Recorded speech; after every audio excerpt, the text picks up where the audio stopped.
Wednesday, there was a new daily high of 40,000 infections in the US. So when I spoke to Mr. Carson on Friday, I began by asking him why cases are still rising.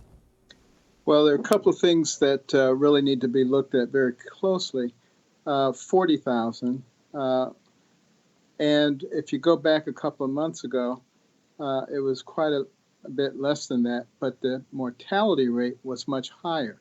We were up around 2,500 deaths per day. Now we're down to 650 deaths per day, even though the number of cases has increased. Now, it was expected that the number of cases would increase, obviously, when we started reopening things. But I think a lot of people kind of went overboard and, have not been socially distancing, haven't been wearing their mask, and have been congregating closely together, particularly a lot of the young people. And that's why you see the average age of those who've contracted the virus much lower now. But of course, those individuals are much less susceptible to mortality as well. Dr. Anthony Fauci, who is the most senior infectious diseases expert in the United States, says that this is a disturbing trend. That must worry you.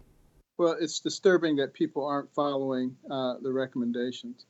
And I think you're probably going to see much greater emphasis on that.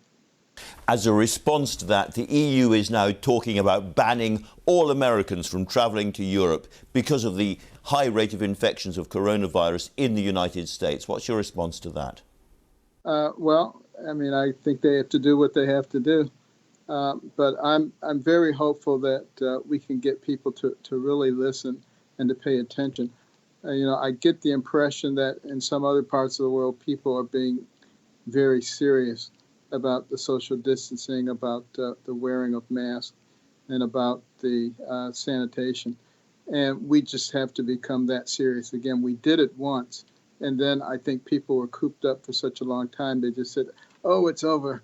Life is good. But of course it's not. You really do have to exercise some discipline. Overall, the United States has the highest number of deaths from COVID-19 in the world. And yet President Trump says he's done a great job. Do you think he's done a great job? Well, there's always room for improvement, and that's what we're always going to be looking at. Analyzing the data, looking at best cases, and adjusting accordingly. Well, it seems the American people aren't very impressed because President Trump's ratings are now going down quite sharply. And then, of course, there was the very embarrassing Oklahoma rally. Do you think COVID-19 marks a turning point in this president's fortunes?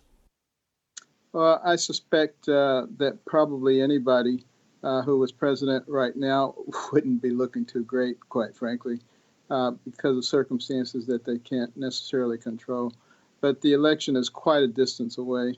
And if you've been following American politics, things turn on a dime. Well, let me ask you about an extraordinary thing that President Trump said at that rally in Oklahoma. He said about testing, when you do testing to that extent, you're going to find more people, you're going to find more cases. So I said to my people, slow the testing down, please. Now, you are a very eminent doctor yourself. Do you support that kind of approach to testing? Well, I think he was just trying to make the point. Sometimes, choosing words that maybe I wouldn't choose, but his point was that obviously you're going to have a lot more people positive if you test a lot more people, because 25 to 50% of people are asymptomatic. They're walking around out there. They don't have any symptoms. They don't know that there's anything going on. That's a lot of people. And if you go out and start testing those people, obviously your caseload is going to go up dramatically. And yet, surely, what everybody needs is the maximum amount of reliable information. And if you don't test, you don't get it. It would be very nice, obviously, to test 100% of people.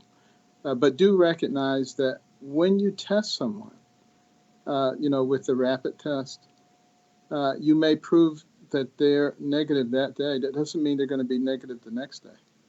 Well, let's turn, if we may, to the Black Lives Matter protests that have been rocking America in the last few weeks. When you were running as a presidential candidate yourself, you said of Black Lives Matter that you thought it was focused on the wrong targets and that it was ignoring black families torn apart by self-inflicted wounds. Is that still your view? I would much rather see the focus on places like Chicago, where we frequently have a dozen or 24 Black lives snuffed out in one weekend, and nobody seems to care. That bothers me quite a bit. When you say that nobody seems to care, is that because this is black people killing black people? I don't know exactly why no one cares. I care a lot about it. It seems to me that it doesn't really matter, who's committing the crime. We're losing a lot of precious lives, and that's what we need to be concerned about.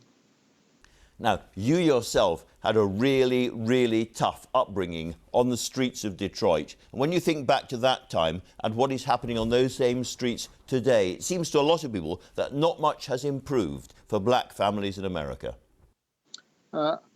Having grown up in Detroit and in Boston, where there was a lot of racial prejudice, I can tell you categorically that it is much better now than it was then. People who say that things haven't changed are not being realistic at all. But that doesn't mean that we don't need to make more progress. But we also need to recognize that, there are rogue policemen, there are rogue doctors, there are rogue politicians, there are even rogue reporters. And it doesn't mean that the whole profession is rotten and needs to be changed. It means you need to put in place those kinds of safeguards to make sure that you weed out those rogue individuals. I've had British politicians on this show, including some quite senior ones, who have said in terms that they believe President Trump is a racist. Is he a racist? I would say President Trump, when he was in New York, received a special award from Jesse Jackson because he opened up so many employment opportunities for people in the black community. I would say when he moved to Palm Beach, he was on the forefront of getting the clubs to integrate with Jews and with blacks. I would say when he became president, he brought the HBCU office, Historically Black Colleges and University, into the White House so it could get the appropriate attention. And the amount of funding has gone up dramatically, and it's long-term funding now. Criminal justice reform, he actually got it done. People have been talking about it forever. Opportunity zones, encouraging people to take unrealized capital gains and inject those into the traditionally neglected areas, economically neglected areas. If those are the acts of a racist, then I don't know what a racist is. And yet you'd expect that a president at this time, when America is so torn and so divided, to come in and try and calm things down. Instead, President Trump has been sharing videos of black men committing violence. Why would you do that at a time of heightened racial tension? People have different ways of expressing things. I think what I would probably tend to do is look more at the actions and look at the results of the actions that were carried out.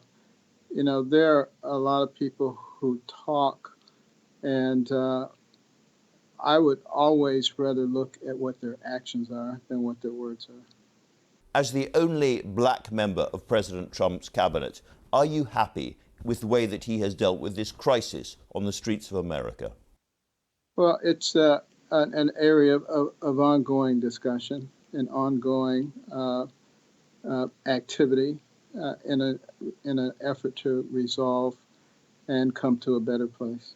I noticed that you didn't say yes in response to my question. I wonder if you are entirely happy with the president's response. Well, I think we're all making progress. I don't know that I would be completely happy with the way anybody is handling any aspect of it, but, working together, we'll get there. Can I ask you about a really big issue in Britain at the moment, which is the future of a UK-US trade deal? Does it have to be all-encompassing? In other words, does it have to cover every single sector all at once? I don't see any reason that it does. There are areas in which President Trump and Prime Minister Johnson have a lot of agreement. And then there's, some areas where there needs to be further discussion. I don't see why you can't work on the areas where you have the agreement, get that done with an eye towards solving the other problems subsequently. In specific terms, American farmers are very keen that British consumers accept their products like hormone-treated beef and chlorine-washed chicken. If they refuse, does the entire trade deal collapse? Well, if I were in charge of the trade deal, it wouldn't. I can't, but I'm not in charge of it, so I don't know. I suspect not. I suspect there would be further negotiations and some give and take to make sure that things work out. Secretary Carson, thanks very much indeed for talking to us. Thank you. It's been a pleasure.